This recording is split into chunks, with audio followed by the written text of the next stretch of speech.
Hello दोस्तों, अंजना के channel में आप सभी का हार्दिक स्वागत है। तो आइए दोस्तों, आज मैं आप सबको नागेश्वर ज्योतिर्लिंग के बारे में बताना चाहती हूँ। सबसे पहले हर हर महादेव। कहते हैं दोस्तों, जो लोग नागेश्वर महादेव जी का ध्यान करते हैं, उनकी पूजा करते हैं, उनको किसी भी प्रकार के विष से कोई फर्क नहीं पड़ता। नागेश्वर ज्योतिर्लिंग गुजरात राज्य के द्वारिकापुरी से लगभग 16.5 किलोमीटर की दूरी पर स्थित है। यह स्थान गोमती द्वारिका से वेट द्वारिका में ही पड़ता है। हजारों की संख्या में यहाँ पे प्रतिदिन श्रद्धालु भगवान नागेश्वर महादेव का दर्शन करने आते हैं और यहाँ पे भंडारे भी लगते हैं।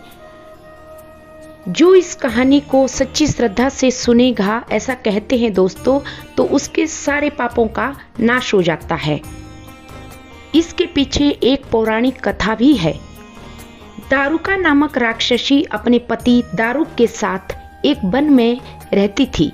दारुका मां पार्वती द्वारा दिए गए वरदान से इस वन को कहीं भी ले जा सकती थी। उसने अपने पति के साथ मिलकर पूरे जंगल में उत्पात मचा रखा था, जिससे तंग आकर लोगों ने महर्षि औरव से अपना दुख सुनाया।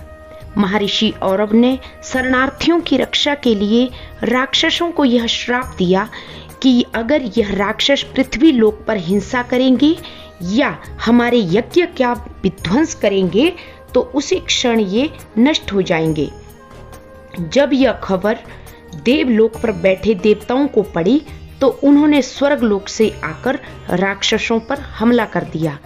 सभी राक्षस इस असमंजस में पड़ गए दोस्तों कि अगर वह पृथ्वी पर युद्ध करते हैं तो उसी क्षण औरव ऋषि के श्राप से नष्ट हो जाएंगे, और अगर नहीं युद्ध करेंगे तब भी मारे ही जाएंगे।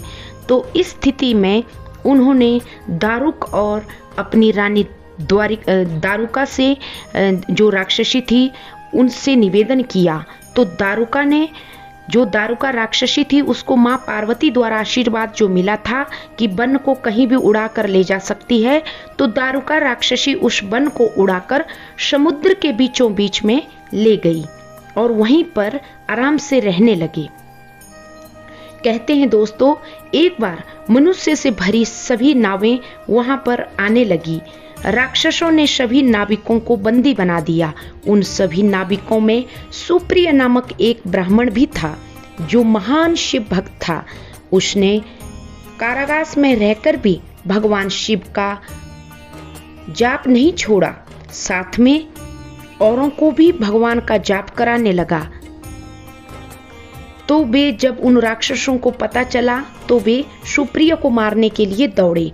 सुप्रिय भगवान शिव से करुण प्रार्थना की कि हे प्रभु, हमारी रक्षा करे, मेरे साथियों की रक्षा करे। भोलेनाथ उसी क्षण प्रकट हुए और सभी राक्षसों का नाश कर दिया। यह देखकर दारुक अपनी पत्नी के पास भागा।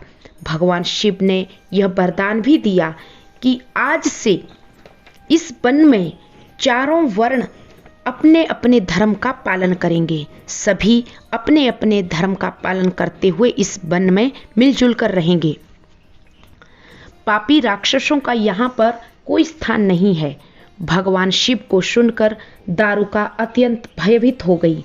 शिव जी के क्रोध से बचने के लिए दारुका ने मां पार्वती की स्तुति की और उनसे यह वर मांगा कि हे मां, मेरे वंश की रक्षा कीजिए, मैं तो आपकी भक्त हूँ। मां पार्वती ने उसे आश्वासन देते हुए भोलेनाथ से कहा कि आप प्रभु सत्य कह रहे हैं, लेकिन ये राक्षस पत्नियां जिन बच्चों को जन्म देगी वे भी इस वन में रह सकते हैं, ऐसी मेरी इच्छा है। तब भगवान शिव ने कहा कि ठीक है, मैं अपने भक्तों की रक्षा के लिए यहाँ नागेश्वर ज्योतिर्लिंग के रूप में सदा विराजमान रहूंगा, और जो भी भक्त मुझे सच्चे दिल से श्रद्धा से मेरा आह्वान करेंगे, मैं उनकी हमेशा रक्षा करूंगा।